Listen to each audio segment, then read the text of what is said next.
Okay, good morning, everyone, and thank you for joining us at this press conference with the Independent International Fact-Finding Mission on the Sudan. As you may know, the fact-finding mission was created by the UN Human Rights Council in October 2023 to investigate all alleged violations of human rights that occurred in the context of the ongoing armed conflict. The mission presented the findings of its latest report to the General Assembly's Third Committee this morning, and now they're here to answer any questions that you may have. The chair of the mission was unfortunately unable to join us today, but we're pleased to have with us fellow experts Joy Ngozi Izello and Mona Rishmawi, who will start us off with the opening remarks. And then we will open the floor up to your questions. So thank you. Please, welcome to start. Okay. No, thank you very much, and thank you for being here. Today is a very difficult day for Sudan. You know, as we are talking, Al-Fasher and the people of Al-Fasher are experiencing extremely difficult situation, brutality of high level. So our fact-finding mission today, as my colleague just said, we presented to the Third Committee a picture of a country trapped in atrocities.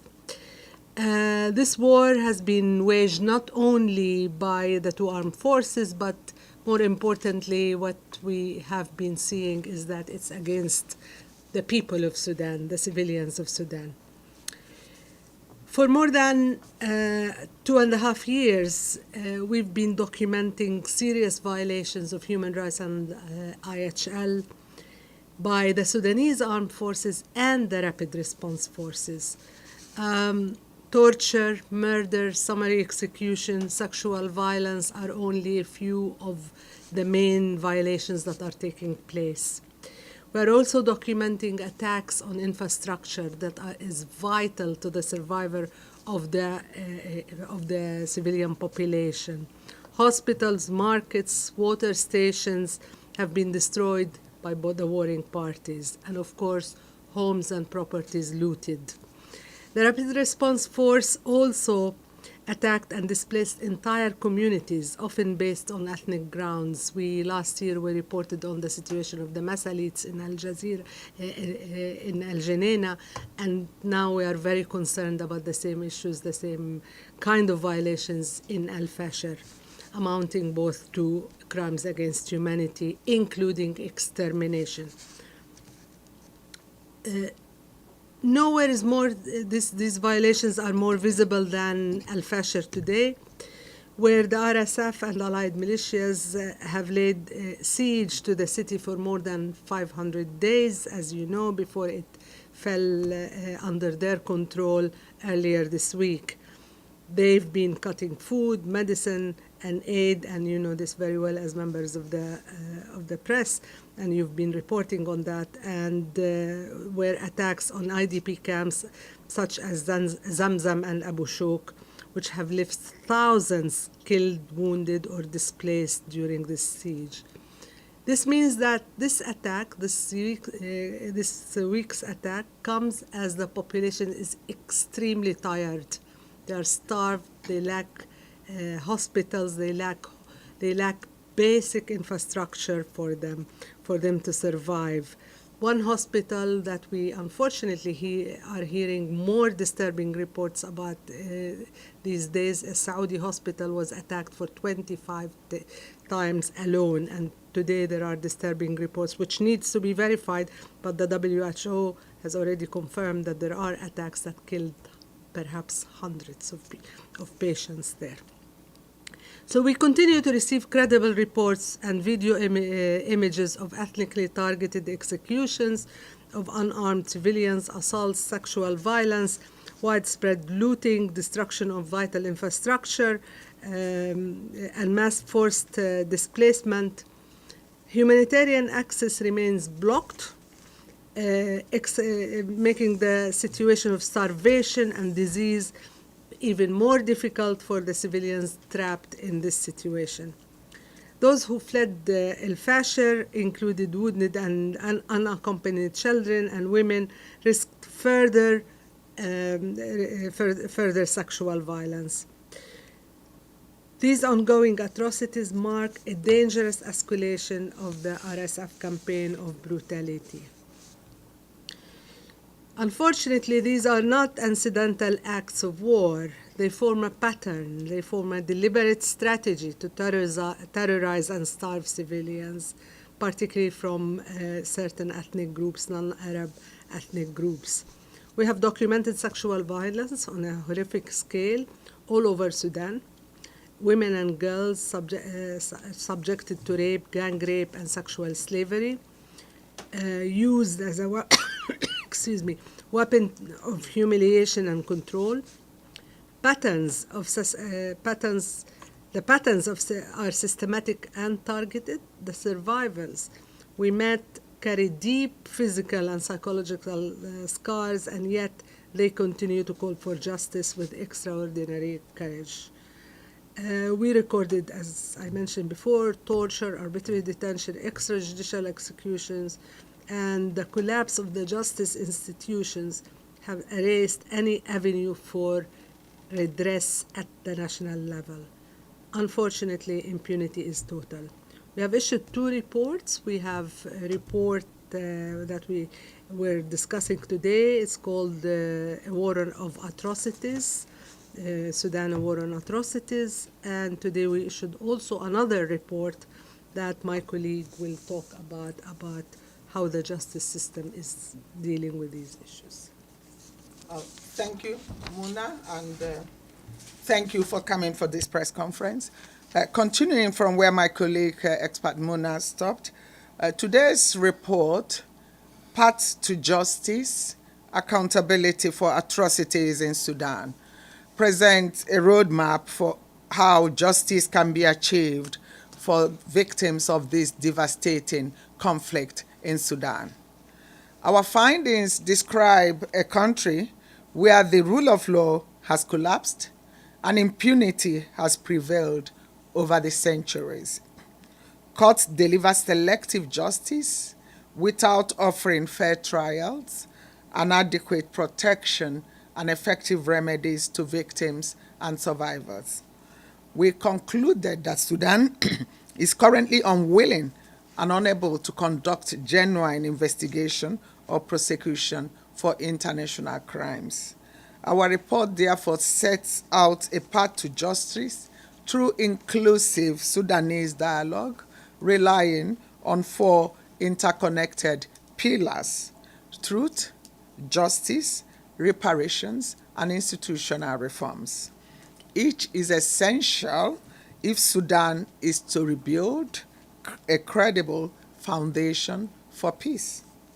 Victims, survivors, and Sudanese society have the right to know the truth about violations committed, the fate of the missing, and the role of authorities.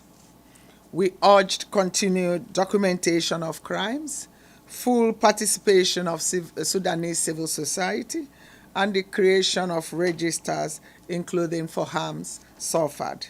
Victims also have the right to see perpetrators held accountable through fair trials. We recommend expanding the jurisdiction of the International Criminal Court over the entire territory of Sudan and establishing an independent judicial mechanism operating in partnership with the ICC. We also call for creation of Victim Support and Reparations Office that is designed with survivors and resourced to provide medical, psychosocial, and livelihood assistance. The conviction of Ali Ghashib by the ICC on 6th October is the first of its kind, and in relation to Darfur conflict, proves that justice for Sudanese victims is possible. But it cannot stop here. The same international resolve that delivered that judgment is now needed to address the current wave of atrocities. States should also apply universal jurisdiction to prosecute international crimes. We urge member states, regional organizations, and partners to act together to strengthen our mandate to ensure full cooperation with the International criminal court, and to place victims at the center of all peace and accountability efforts. We further call on states to support targeted sanctions and arms embargo against those responsible. Above all, we call for protection for the civilians trapped in this conflict, for the survivors of violence, and for the humanitarian workers risking their lives to reach them. The people of Sudan are demanding not sympathy, but solidarity, a commitment that their suffering will not be ignored, and that those responsible for their pain will one day face justice. It is within our collective power to make that promise real. Thank you once more for coming. Thank you. Thank you, everyone, for those important opening remarks. Now we can open the floor to questions, so we can start with the room. Please go ahead, and then we'll come. If you could just please identify yourself and the outlet you work Stefano for. Vaccara, Ital Press, La Voce di New York. Thank you for this. How many, in those basically the most 2 years, how many, do you have exact numbers of how many civilians died and how many civilians were victims of, sexual violence and so on? Do you have this number? Yes, so in our report last September, we talked about, if I remember correctly, it's about 28,000 people we think were killed so far in the current conflict. So from April 2023 to this. Sexual violence is very hard to get a figure of, but what we can tell you is that the reporting have tripled on sexual violence in the last few months. So because there is a lot of cases which are unreported, it goes underreported because of stigma, because of shame and all this stuff, and really people are hesitant. How do we know about it? We know about it most of the time is from the medical community, so from the victims and survivors themselves, but also from doctors and midwives and so on who help survive. So we know it's rampant because that's what we are told. We know that there is evidence of it because we talk to medical people who are telling us this, but I cannot give you numbers on that. Yes, I was not just talking about sexual violence, in general violence against civilians. Well, from your number and also from what we heard in these months, would you consider that Sudan is the greatest humanitarian crisis in the world in this moment? Yes. Or in the last, I would say more than this moment, the last few months. So I come now to my question, my real question after those two. How you can see this room, we are very few in this room. So I ask you, why, to both of you, why do you think the world was not so much interested in the suffering of millions of people in Sudan? Why, if there's a situation, for example, of the responsibility to protect civilians, and I don't think there is such a more evident situation, why this institution didn't act? I'm talking about the United Nations, the way, for example, acted in the past in different situations. Do you have an answer for this?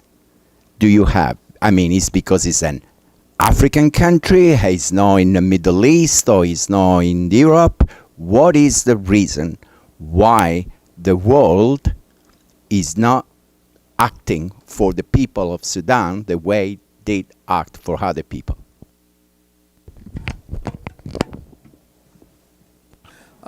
Thank you for that and those concerns that have been expressed. Yes, we've had questions as this. Why is Sudan not gaining that kind of traction that even some people don't know about the war? Not too long, I addressed also the African University and some postgraduate students. Some people don't really know and understand fully what's going on. And I agree with you, it could be amongst the conflict going on now, one of the worst humanitarian crisis in terms of numbers. If you look at the numbers of those that are displaced within and outside Sudan, you are talking of over 11 million. And if you talk about those that are facing acute famine, you're looking at over 25 million, and then deaths in thousands. So it's really huge. And the civilian population is affected. The conflict has engulfed the whole of Sudan. And we just saw over 800,000 people and trapped in El Fasher that just fell. Even I'm an African and I live in Africa, and I really also say in my mind that also for African leaders, they need to do more.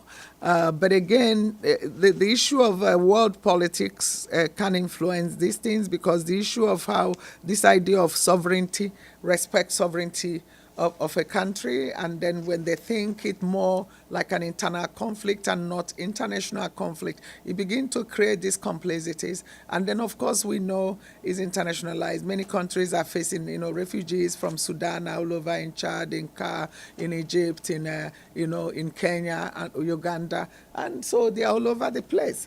So it's talking about protection of civilians, that's paramount. And I think also that's why we're having this media conference. As for the UN, I think they've shown enough commitment. The establishment of this mandate as an international independent fact-finding mission shows clearly that the international community is not ignoring Sudan, and it will interact with Sudanese civil society, and they welcome the creation of this as the independent, credible fact-finding mission that can look into this. And we have ever since been issuing report, been interacting, talking to witnesses and moving around. So that's one, it is, and renewal of this mandate, even despite some opposition, especially on ground of Africans, so sovereignty, solidarity, and against individual country mandate, also show that international community is aware and determined to do something. There is also a special envoy to the UN Secretary General on this. The African Union is doing something. But yet, we need to do more. I agree with you. And it needs to be out there in the front burner of international media and politics. It's not gaining that kind of traction. And people are so desperate. The war is brutal. The atrocities is a war of atrocities. So please, we can also tell colleagues in the media to report this, to try to see how they can gain more access. Just yesterday, we got the news that two officials of the World Food Organization, the program, has been PNG'd, so they've been sent out of the country.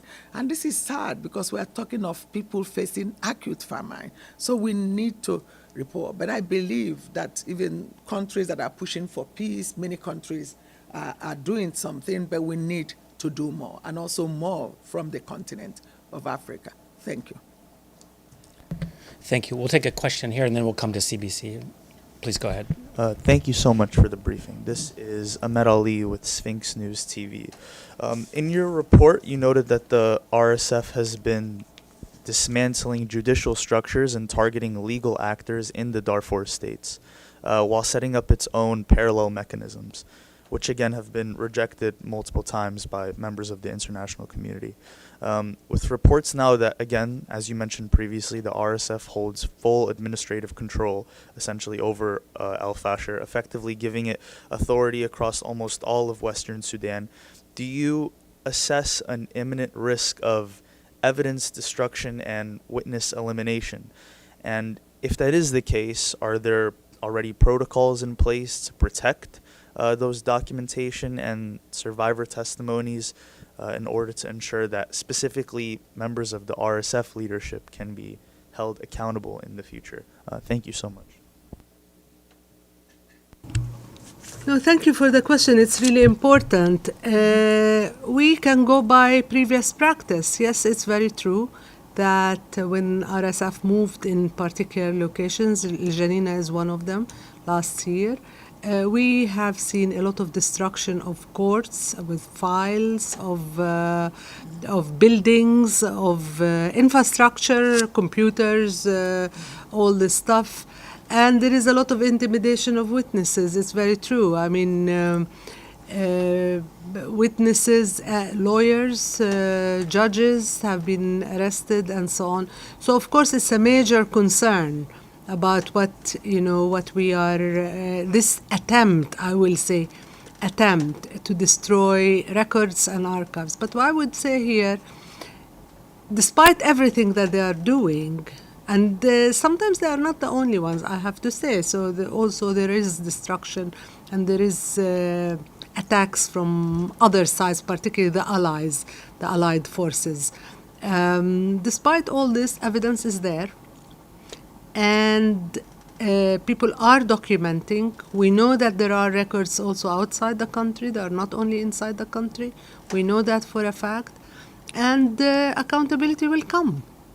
Accountability is going to come. Okay, thank you. CBC, please go ahead. If you could just identify yourself. Thank you so much for this briefing. Chris Reyes with Canadian Broadcasting. Just a few questions here, so if you can bear with me. So the first is picking up on what Stefano asked about the lack of international intervention and engagement. Given what we saw in Gaza and how much might and muscle it took to bring about that ceasefire, what kind of international consortium do you think it will take to act on this crisis? And picking up on that, give us a sense of what happens if there's no action now. I mean, we heard a devastating briefing today from Tom Fletcher saying there are no more civilians left in Fasher. That's a devastating detail. So what happens if there is no action now? And then just finally, given everything that you've found in this investigation, what do you make of the leader of the RSF declaring today that they're going to be investigating their soldiers for atrocities, for the atrocities that happened during the capture of Fasher? Do you find that laughable, that's the claim that they're making? I start and then my colleague comes in as well.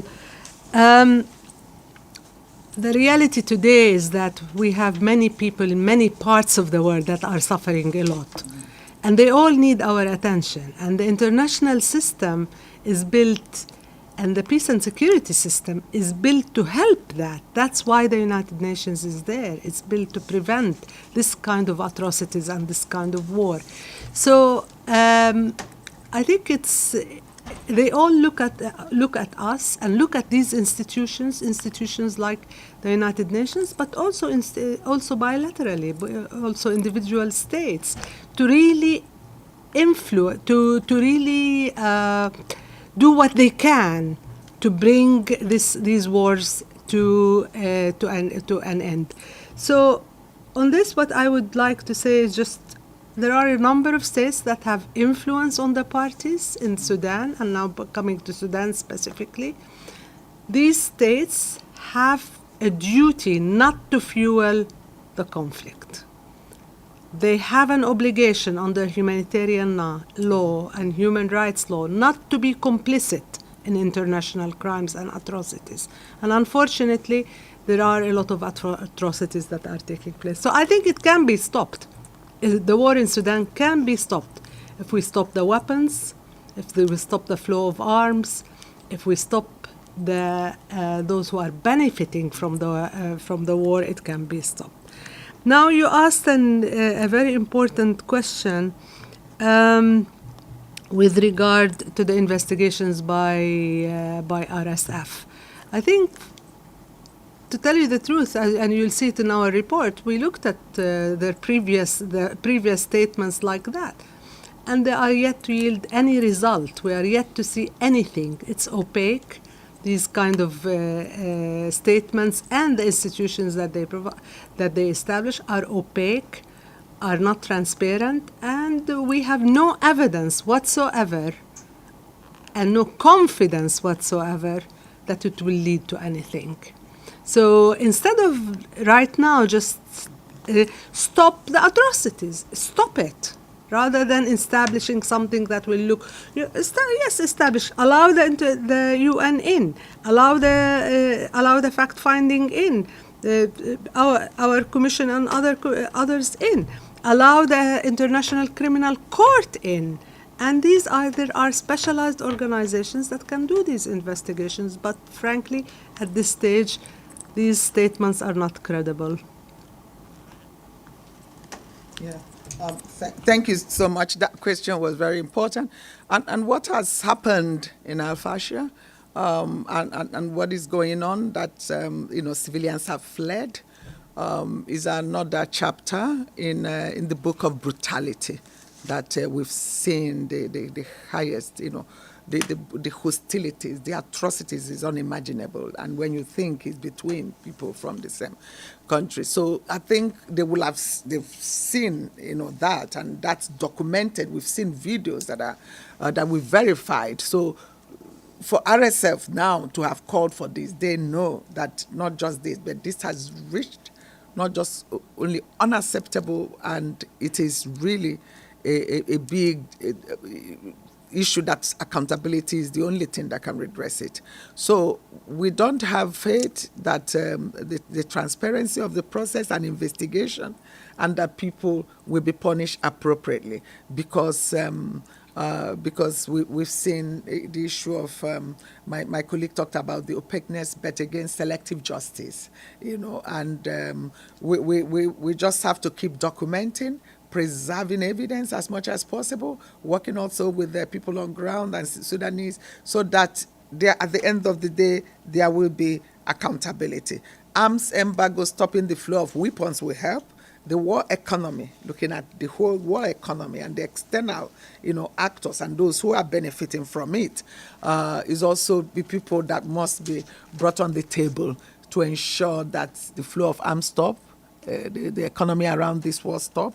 And is really terrible that the war, we know the powers that can get this done. But so far it looks like they are not listening, very well, and they are not listening and not keeping to agreement, including Jeddah Declaration, Just as a follow-up, is it worth naming the states that need to step in and those who are actually fueling this conflict? Yes, and there's some have named, but for us also as fact-finding mission, we are building our, we're investigating, we are digging deeper, we are collecting information, we are trying to track the arms, and we will, at the appropriate time, also name names, because part of our mandate is identifying perpetrators and complicity, and then preserving those evidence. So it is also part of what we are digging into. Yes.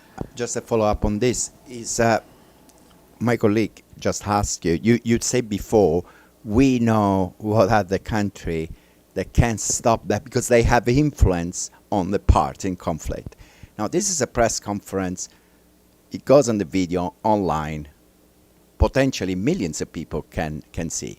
Could you name who, if you can say, at least the country that in this moment have an influence on stopping the killing because they have an influence? I'm not saying that they're giving them the weapons. I'm just saying that they have, I don't know, political influence. Can you name those countries? Those countries are 1, 2, 3. Which one?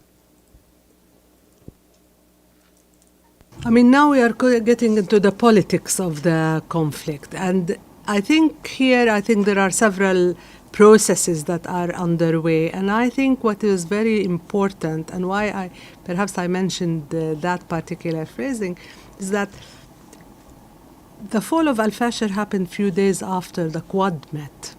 And the Quad met and said 3 months, you stop the fighting for 3 months.